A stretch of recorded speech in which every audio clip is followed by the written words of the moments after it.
Hello बच्चों।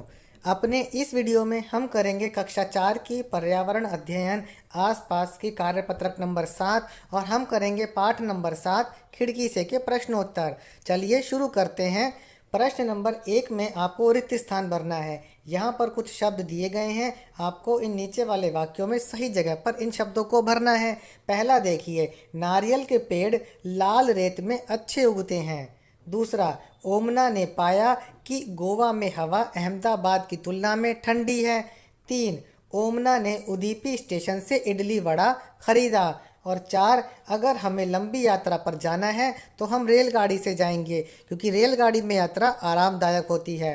अगला प्रश्न देखिए, प्रश्न नंबर 2। यहाँ पर राज्यों के नाम लिखे गए हैं और यहाँ पर उनकी भाषाएं लिखी गई हैं।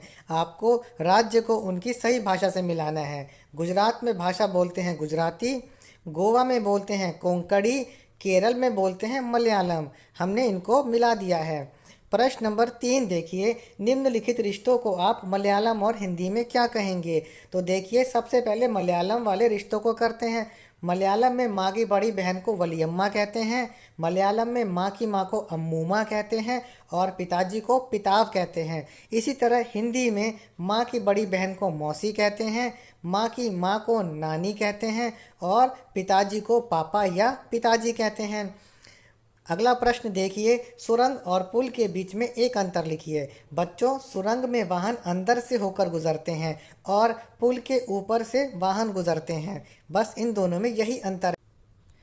प्रश्न 5 देखिए, ट्रेन जब पुल से होकर गुजरती है तो क्यों गड़गड़ाती है?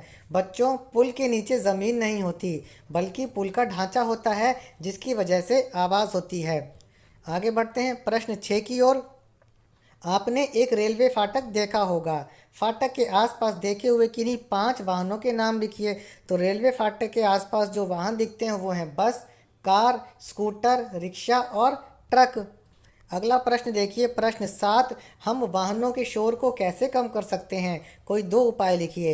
पहला उपाय है, हमें वाहनों की देखभाल करते रहना चाहिए। हमारे वाहन अगर सही रहेंगे तो उनमें ज़्यादा आवाज़ नहीं होगी।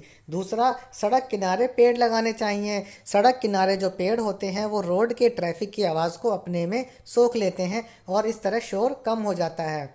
अब प्रश्न 8 में आपको क्या करना है? एक नारियल का पेड़ बनाना है और नारियल पानी पीने के 2 फायदे लिखने हैं। या फिर आप नारियल के खोल में रंग भरें और एक पौधा उगाएं।